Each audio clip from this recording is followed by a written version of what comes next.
Hi అండి. ఎప్పుడు ఒకేలా కాకుండా పాలకూరతో మనం కర్రీ చేసుకుందాం. ఆనియన్స్ ఇంకా టమాటో ఇంకా పాలకూర.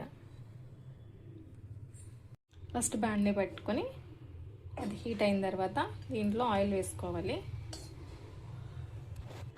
ఆయిల్ వేడైన తర్వాత జీలకర్ర ఆవాలు వేసిన తర్వాత ఆనియన్స్ వేసుకోవాలి. ఆనియన్స్ కాస్త ఫ్రై అవ్వాలండి. దీంట్లో కొంచెం నేను డ్రైది కరివేపాకు వేస్తున్నానండి. అది కూడా కొంచెం ఫ్రై అయిన ఆనియన్స్ ఫ్రై అయినాయి కదా. ఇప్పుడు మనం దీంట్లో ఆకుకూర వేసుకుందాం. నేను ఆకుకూర వచ్చేసి 5 కట్టలు తీసుకున్నానండి. 5 కట్టల ఆకుకూర. దీంట్లో కాస్త పసుపు వేసుకోవాలి.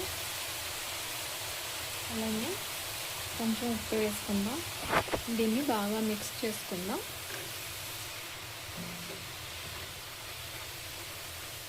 మిక్స్ చేసుకున్న తర్వాత దీన్ని కొంచెం ఒక 2-3 మినిట్స్ మూత పెట్టేద్దామండి. ఆకుకూర అంతా మగ్గిపోయిద్ది. ఇప్పుడు చూడండి, ఆకుకూర కొంచెం మగ్గింది కదా.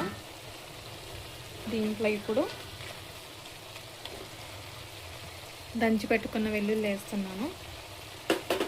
ఈ వెల్లుల్లి చాలా ఫ్లేవర్ఫుల్గా ఉంటుందండి. మధ్యలో వేసుకుంటే పాలకూరకి మంచి టేస్ట్ని ఇస్తుంది. అలానే ఇప్పుడు దీంట్లో టమాటా కూడా యాడ్ చేసేసుకో. టమాటా కూడా వేసేస్తున్నాను. ఇప్పుడు మూత పెట్టేసుకుందాం. ఇది మగ్గింది చూసారు కదా. ఇప్పుడు మనం దీంట్లో కారం వేసుకుందాం సరిపడగా.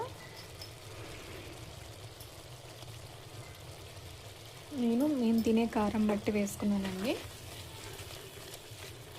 ఇది ఇంకా వాటర్ ఉంది కాబట్టి ఇంకా దగ్గరికి అయితే ఎగిరిపోవాలి. బాగా మగ్గిపోతుంది. అప్పటి వరకు ఉంచుకుందామండి, వాటర్ అన్నీ ఇంకిపోయే వరకు.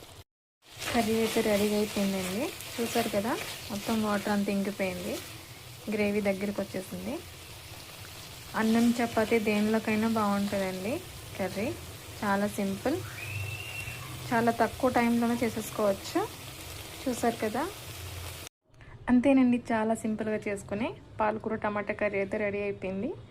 చాలా ఈజీ, చాలా టేస్టీగా ఉంటుంది. చాలా సులువుగా అయిపోద్ది మార్నింగ్ లంచ్ బాక్స్లో అట్లా. మీరు కూడా తప్పకుండా ట్రై చేయండి. థ్యాంక్ యూ ఫర్ వాచింగ్ అండి.